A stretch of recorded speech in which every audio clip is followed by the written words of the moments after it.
My name's Simon Dring. I worked for the London Daily Telegraph, 40 years ago this was, and I was in Cambodia when my office in London called and said, would I go to Dhaka because the political situation there was getting very tense, and that they felt they should have somebody on the ground in case things began to deteriorate or get out of hand.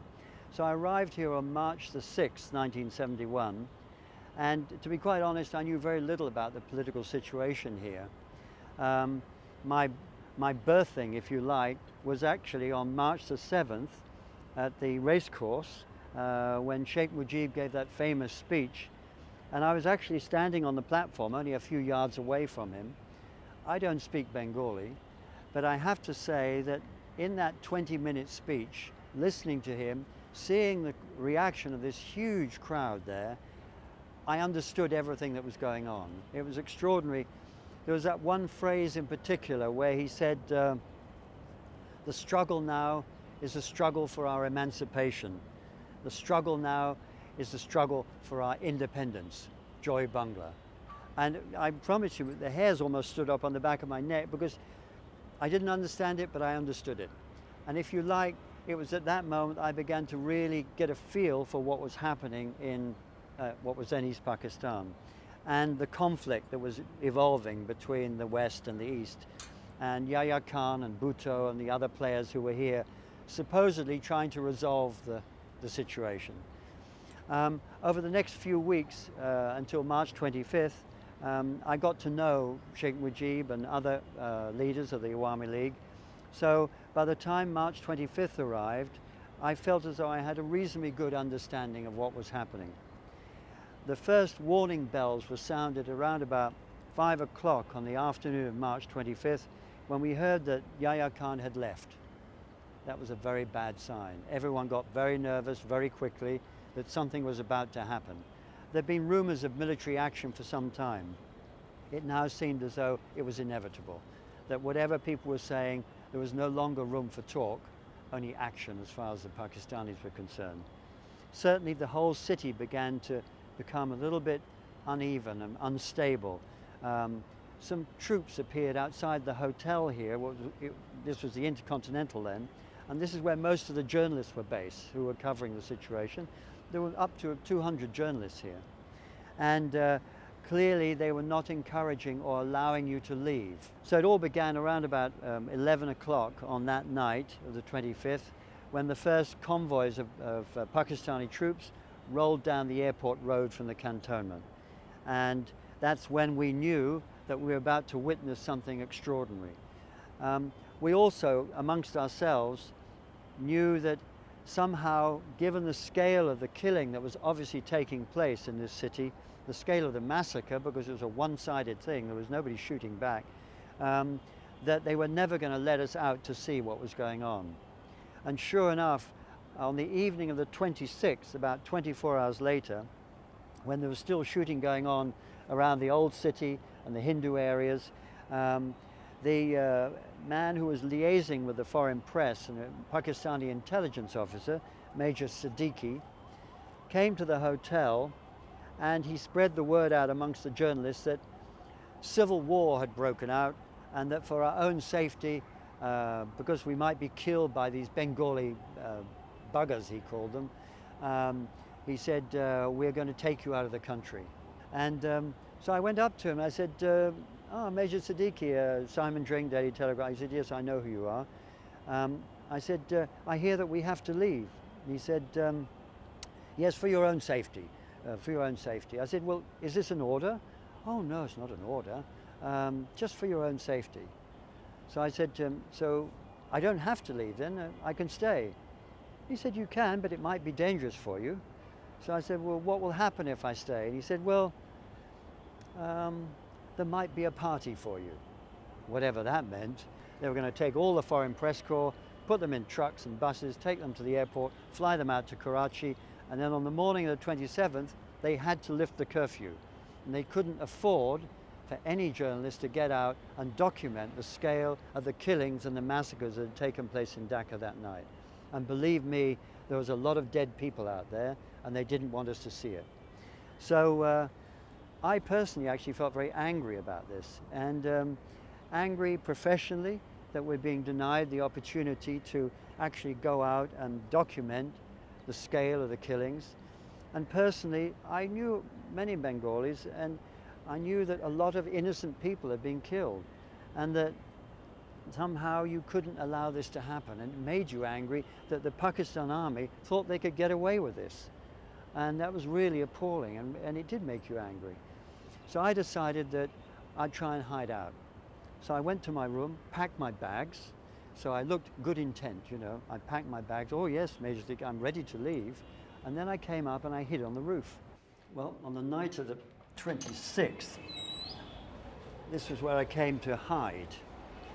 The Pakistan army was rounding up the journalists, and I escaped that by coming up onto the roof and hiding actually down here under what was then an air conditioning unit.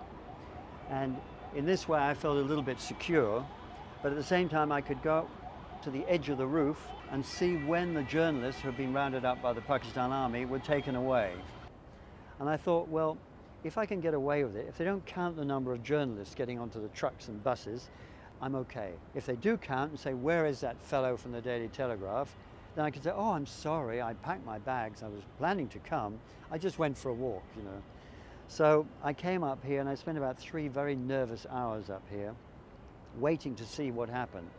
And sure enough, around about 10 o'clock, all the journalists came out, all their suitcases, they put them onto trucks and in buses, and I was peering over the edge of the roof, and I thought, well, still they might count them, you know, who knows, and maybe Major Siddiqui's there and he'll recognize I'm not with them. So half an hour went by and the trucks left, and I was feeling, oh, I've made it. And I thought, well, maybe they'll count them on the way to the airport and come back again. So I stayed up here for another hour, and then I felt secure that they had gone. So after that, I kind of worked my way down floor by floor, making sure there was no security people on each floor, and made my way to find the Bengali staff at the reception, who were very excited that you've stayed. I said, yes, we want to see what's happened. And they said, there's somebody else stayed as well, Michel Laurent of AP, a photographer. I said, oh, fantastic, because I'm not a photographer. The next morning, they had arranged for a little baker's van, and almost like a motorized rickshaw with a sort of cabin on the back. We put on kurta pajama, I mean, some attempt to disguise ourselves anyway. We got in the back of this little van, and we said we needed to go to university, to Dhanmondi, to Sheikh Mujib's house, to the old city, to the Rajabag police lines, as much as we could without being seen, to photograph what had happened and to take notes. And the first port of call we went to was the Dhaka University. And I have to say that it was an appalling sight. We got out, and the baker's van went and hid under some trees.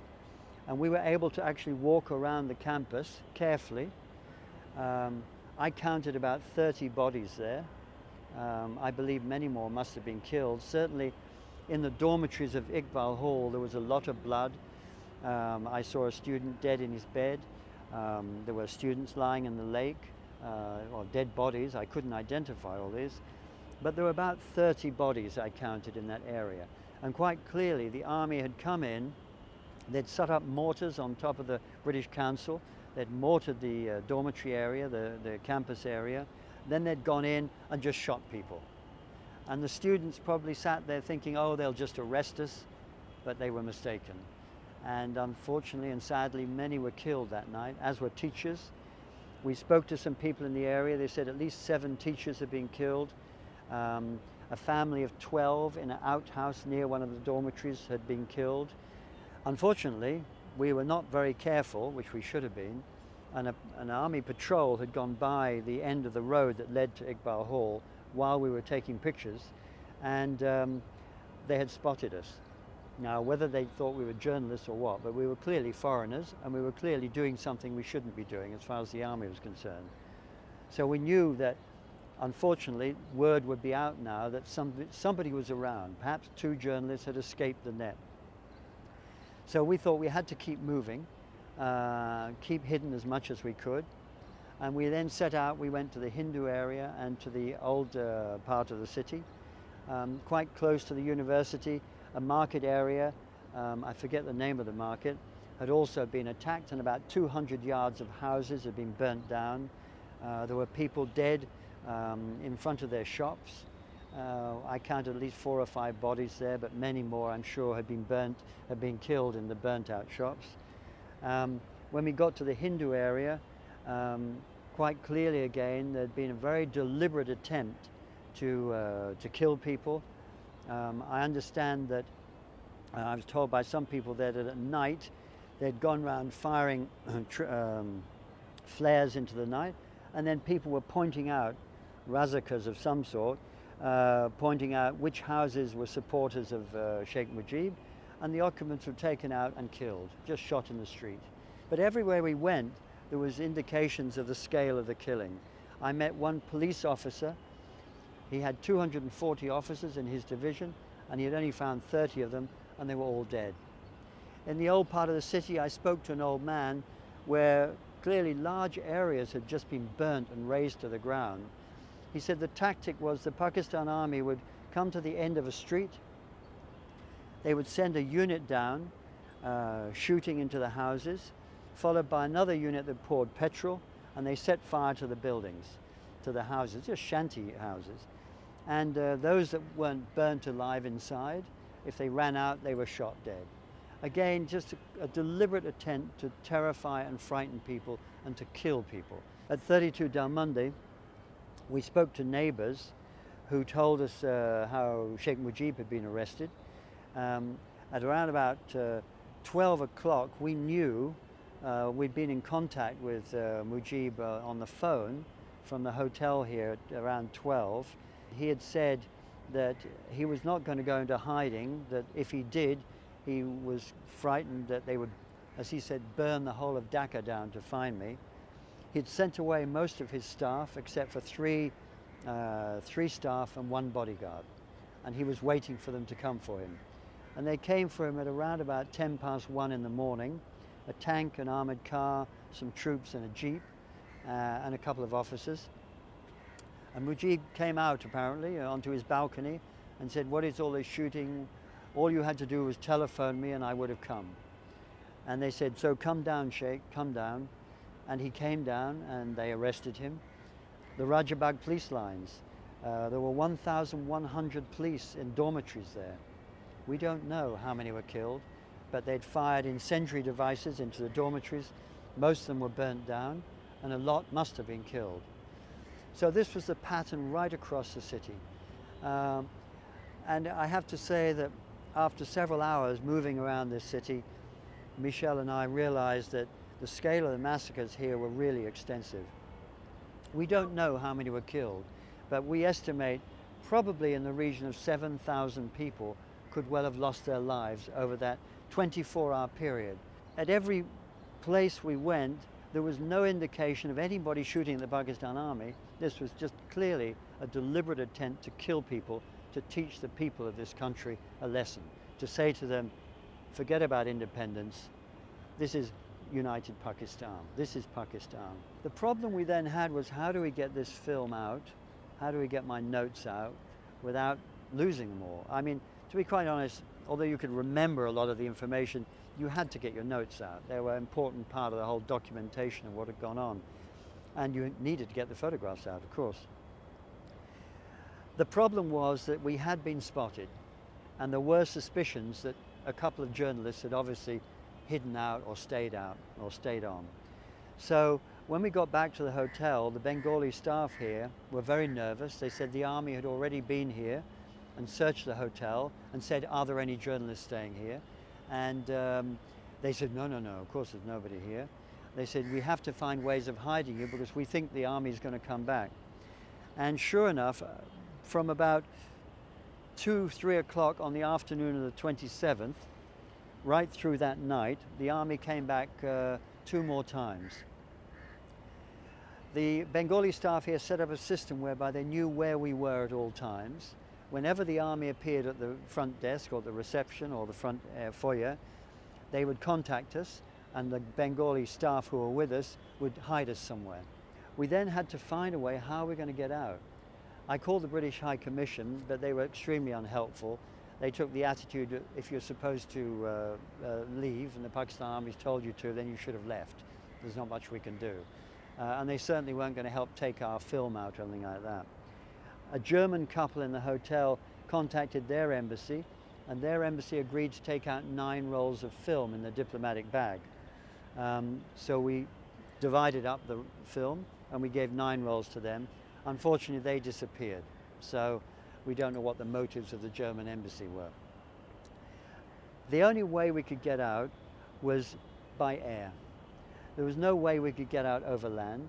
We'd be stopped at the first roadblocks. Foreigners, we couldn't do it. So Pakistan Airlines were flying a shuttle of planes to Karachi, and that many of the West Pakistanis and foreigners who wanted to leave because of the fighting were issued numbers.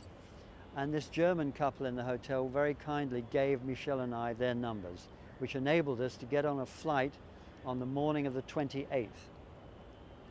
So we went to the airport, trying to look as normal as possible, as like touristies or NGO workers, and hoping they wouldn't think we were journalists. We spread the cameras around a bit. We hid the film in the bottom of a sponge bag underneath soap and toothpaste. I put all my notes in my socks under my feet, and I taped them to the back of my belt, and we waited. And we went through immigration, and we got to customs. Customs were searching everybody very carefully, but they didn't seem to think we were journalists, so they didn't search us any more than any of the others. They took away any touristy books, any maps and things like that, which they said were of military significance, but they did that to everybody. They got us onto the plane. We were called to the plane, and believe me, I was very nervous, because if we were caught and if they found out who we were, I'm sure the consequences would indeed have been very unpleasant. It is absolutely true, but we were sitting in the plane on the runway waiting to be called to take off, and I couldn't believe it, but there was Major Siddiqui and 2 of his people walked across the runway towards the immigration, and I thought, he must have heard, you know, and I thought, this is it. They're going to find out that we've gone through and they'll take us. And but nothing happened. So the plane took off, and I thought, well, if there is any suspicions, if Major Siddiqui really is onto this, he'll send a message to Karachi. So I thought, well, when we get to Colombo, we'll try and get political asylum. We don't want to go to Karachi. So of course, we went into transit at Colombo. I called the British High Commission in Colombo and asked them to help us get asylum, and they told us to go away, of course, you know. So anyway, we ended up in Karachi that night, and we thought by this time for sure a message would have come from Bangladesh or from East Pakistan and said, detain these people, take everything off them, whatever. There didn't seem to be, but customs were suspicious of us. We were taken into separate rooms. I was made to take all my clothes off. They stuck a pencil up my bottom, obviously looking for film or anything like that. And I was sitting there naked with all my clothes and all my notes in my socks lying on the floor. So I thought, this is going to be a problem, putting my socks back on. And the army policeman in the customs there said, okay, you can go now and put your clothes on. So I put my clothes on, but pulling my socks on with all the notes, everything was crumpled up. So I had this huge wad of paper under my feet, which makes it very difficult to walk. So there I am, at least I've got my notes still intact, and I'm trying to look very normal and walk very normally, which was not actually very easy. And Michelle and I were taken by security guards to the departure lounge to await the Pan Am flight that was flying from Karachi to Bangkok. He had also been strip searched. Nobody had found his film. They weren't very clever. It was, as I say, hidden under toothpaste and soap and things like that. And so we knew we had everything intact. We now had to wait 2 or 3 hours for the Pan Am flight. Believe me, when it came and we got on there and it took off, it was like the most fantastic feeling. And that day, I wrote my story and filed it. These were the first documentation of the scale of the Pakistani massacres in Dhaka. It was a very important story for us professionally, but also personally. And it's not often in your life that you can actually write a story or report a story that individuals get value from. You know, it's not just a war story, there's something very intensely personal about it. And you felt as though you were able to serve people in a way you couldn't normally do as a journalist. And when I got back to London, and you know, this appeared across many columns in the Daily Telegraph, I remember going to restaurants and Bangladeshis coming up and saying, oh, it was so important, that story. We knew nothing of what was happening in our country. And for the first time, we got a real understanding of what was happening. Awful as it was, the story, at least we knew what was happening. On the 27th, we were able to see all the Bangladeshi flags coming down, the Pakistani ones going up. But then 9 months later, in December, when I came back here, and I rode down from Mymensingh with the Mukti Bahini from Tangail and with the Indian tanks and things, and was here in December 16, was to see all the Pakistani flags coming down and the Bangladeshi flags going up again. So it was like completing the circle.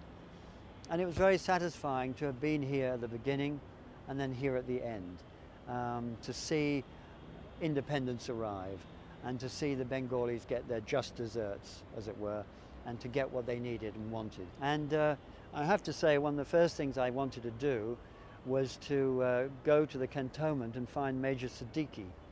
And I found him. And it gave me great pleasure to walk up to him and say, Major Siddiqui, how are you? I'm really sorry that you've ended up here, you know, really sorry. I mean, for your own safety, obviously, you are here, you know. And he sort of smiled a bit and he said, yes, he said, yes, things do change, don't they? I said, yeah. I said, tell me, Major Siddiqui, I've been waiting 9 months to ask you this. What would you have done if you had found me? And he said, we probably would have killed you. I said, oh, well, at least you're honest. He said, well, put it this way, we wouldn't have killed you. You would have been killed in the crossfire because we were telling you, you have to leave for your own safety. So you would have been killed. And it's true. They could not have afforded to let us out. So they could easily have found a way to have had us killed and just our bodies on the street, which would have been, and they would have got away with it. So it was very nice to at least confront him that way. And it was also extraordinary for me the next month to be here when, if you like, the crowning moment when Sheikh Mujib came out of prison and returned to Bangladesh. And I have to say, I climbed onto the back of the truck along with some others, and we held onto the back of the truck and came into Dhaka with these crowds, and the atmosphere was like it was on March the 7th. It was fantastic, you know, incredible atmosphere, and a very special moment. And it was like completing the circle in the history of the independence of Bangladesh. I just want to say too that, you know, although, you know, people recognize that this story and the photographs of Michel were very important factors in informing the world of what had happened. But I should also say that, you know, and the government has recognized this 40 years later. We've been given awards, myself and many other foreigners who in many other ways, many of them more important than mine certainly, have contributed to the independence and liberation of this country. And I was very honored to be amongst all those who were awarded in the same way. But I'd like to say also that, you know, the people who deserve the most recognition are the people of this country. I think of the young Bengalis in the hotel here who helped keep us hidden, who helped us get around the city. They're the ones who we really should honor today, and all those others who lost their lives over the next 9 months. They were the ones who really put themselves out there to fight and to win the independence of this country.